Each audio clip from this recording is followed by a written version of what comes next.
Alors les premiers conseils au niveau de son équilibre alimentaire, c'est plutôt de commencer par regarder la qualité du petit déjeuner,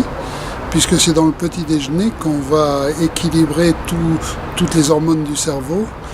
et notamment l'hormone qui est le starter de l'action, qui est le starter de la concentration, qui est la dopamine. Donc un petit déjeuner protéiné permet effectivement de partir du bon pied et d'arriver à toute la journée à avoir un équilibre au niveau du fonctionnement de son cerveau. Ensuite, il a besoin d'énergie. Il a besoin d'énergie et son alimentation, bien sûr, sur le plan énergétique, doit être équilibrée et surtout d'avoir une qualité de densité micronutritionnelle importante. Ça veut dire qu'il doit privilégier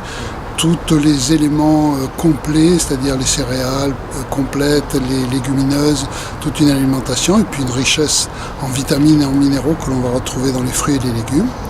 Et puis d'une manière générale, il doit avoir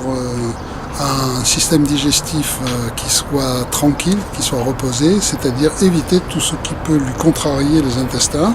et veiller à une alimentation qui ne provoque pas chez lui de douleurs abdominales ou de troubles du transit. Donc c'est un petit peu les grandes règles qui lui conviennent.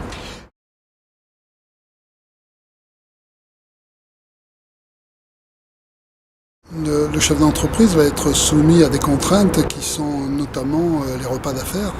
où effectivement il est habituellement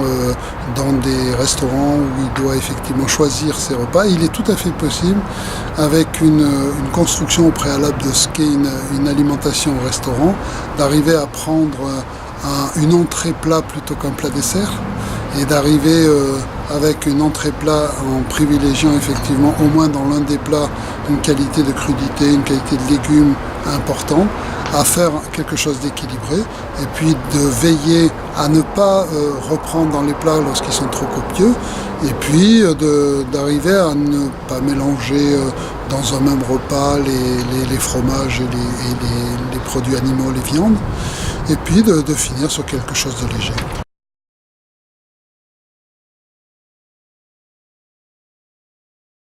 À partir du moment où c'est quelqu'un qui est plutôt bon vivant et qui a tendance à prendre un petit peu de poids, il faudra faire attention aux troubles du sommeil et notamment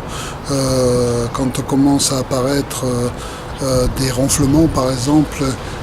et des troubles du sommeil, de regarder si ces problèmes métaboliques commencent pas à prendre le dessus et de se faire surveiller sur ce plan parce qu'il y a des risques à venir sur le plan cardiovasculaire et métabolique.